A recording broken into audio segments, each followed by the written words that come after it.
The night before our wedding, I caught Louis hooking up with my best friend on the couch. I completely lost it and ended up sleeping with all three of his friends. I made sure to leave proof everywhere, on his desk, in his sports car, at his office. But when Louis found out, he just casually stubbed out his cigarette and got everyone on a group call. You slept with all of them? How was it? Laughter exploded through the phone. Pretty flexible. She was okay. Just a little uptight, nothing like that actress I've been seeing. Louis, did you never bother with her? She moved like a plank of wood. My whole revenge plan was just a joke to him. He didn't care at all. I fell apart completely. Had a total breakdown, and Louis had me committed to a psych facility. I spent a year there. Then, finally, I got better. Outside my window, a Bentley pulled into the courtyard and stopped. Louis had come to take me home. He still remembered to come for me, but I had already forgotten how to love him. The nurse pushed open the door. Mister, Louis finished your discharge paperwork. You're free to go. I nodded blankly. Walking out, I could hear a few nurses whispering behind me. Poor thing. Her own fiancé drove her to this. What's so sad about it? He's gorgeous and loaded. He even pays for everything. It's not like he hit her. She should have just looked the other way. Some people really don't know how good they have it. A year ago, those words would have sent me spiraling. Now, they couldn't even slow my steps. Louis was leaning against the Bentley, waiting. I walked over. He reached toward my face. You've lost weight. I tilted my head back slightly. His hand hung in the air for a second, then dropped. He opened the passenger door. Get in. There was a used lipstick on the seat. Louis snatched it out of my hand, rolled down the window, and tossed it out. My assistant left that. Don't worry about it. I smiled faintly and said nothing. That lipstick was Mia's favorite brand, my best friend's. Not that it mattered anymore. I'd stopped caring a long time ago. At a red light,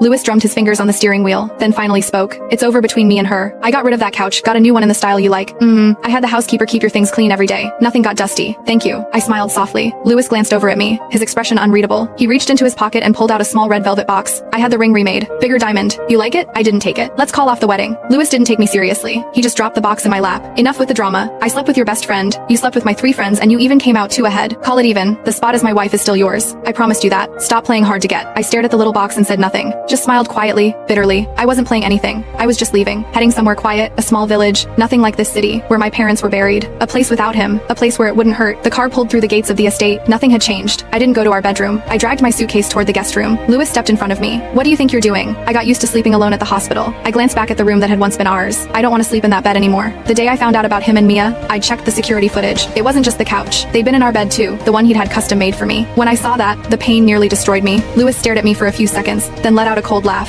Fine, but don't push it. You always do this, and you always end up back in the hospital. I watched him walk away. The old ache didn't come. Maybe the treatment really had worked. I'd forgotten what it felt like to live and die by his every mood. Late that night, I lay in the soft guest bed, wide awake. After a year on a stiff hospital mattress, I couldn't get comfortable. During that year, Louis never visited once. Fear had eaten me alive. I used to scream and beg the doctors and nurses, threatening to hurt myself if they didn't let me call him. Once, twice, 3 times. He never picked up. Slowly, I went numb, and by the time I got better, I didn't want to call him at all. Thirsty, I got up and went downstairs for water. That's when I saw Louis on the balcony, on the phone. His voice was low, but I caught every word. Yeah, good girl. Tomorrow at the auction bid on whatever you want. Don't worry about the price. I know. Things are just a little hectic right now. I can't be with you every second. That soft, indulgent tone. It used to be only for me.